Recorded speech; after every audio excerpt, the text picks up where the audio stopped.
Estimados amigos, aquí tenemos nuevamente el esquema de poder político y sus 5 partes, términos o manifestaciones.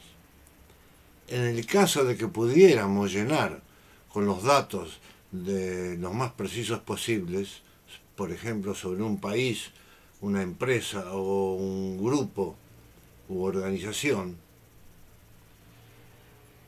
tomemos como ejemplo el famoso Estado Islámico, tan de moda en este momento.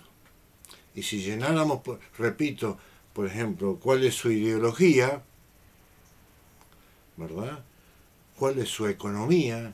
¿Quién lo financia? ¿De dónde sacan el dinero? ¿Cuál es su poderío militar? ¿Qué técnicas de conocimiento posee para llevar a cabo su proyecto? ¿Qué masas lo acompañan en esta situación? Pues tendríamos, evidentemente, una visión muy completa y objetiva de esta organización. Ahora, pero entonces esto ya no sería la teoría general, sino sería la teoría particular adaptada a este grupo u organización. A continuación, voy a repetir algunos conceptos sobre la teoría del poder.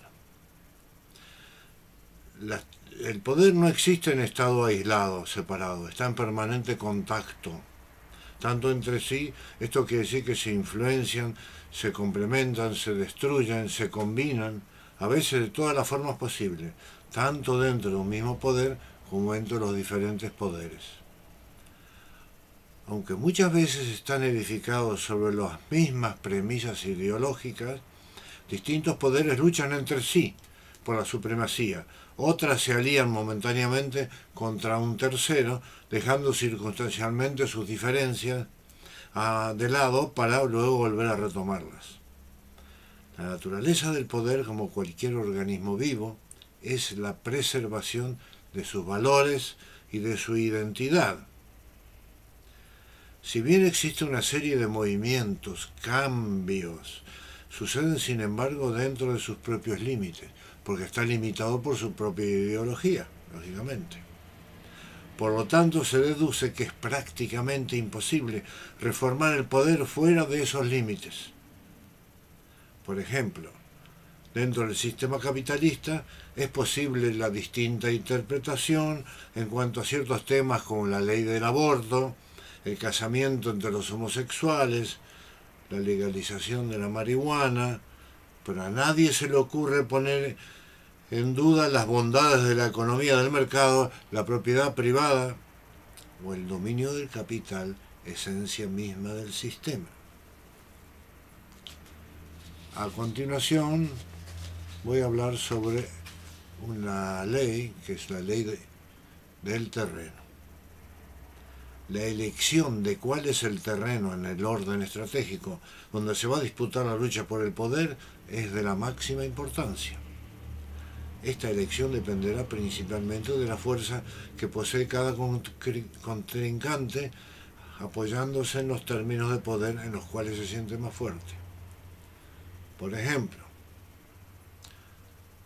voy a poner un ejemplo. Si colocamos en un ring a Cassius Clay, el campeón de peso pesado de boxeo del mundo, con Alberto Einstein, ¿quién gana? Si los pongo en una mesa a hacer ecuaciones matemáticas, ¿quién gana? Por eso, principalmente se enfrentan estas manifestaciones en el terreno militar, en el primer caso, y en el segundo caso, en el terreno electoral.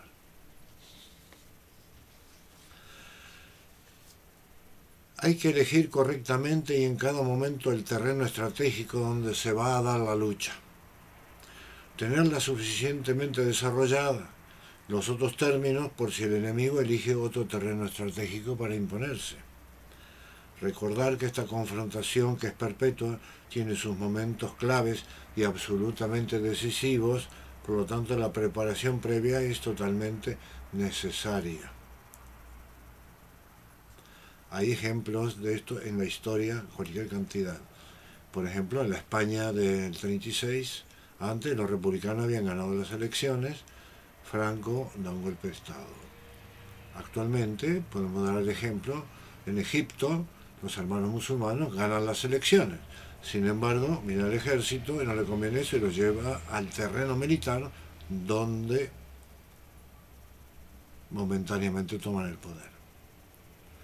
Hay una posibilidad. Por eso las masas tienen que desarrollar sus propios aparatos militares.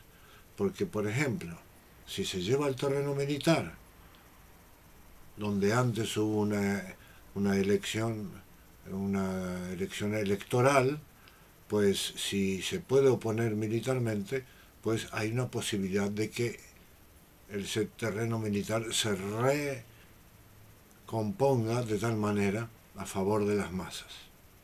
Por eso digo que hay que desarrollar todos los términos de poder, porque con algunos solamente no es posible acceder y mantenerse en él. De momento, gracias.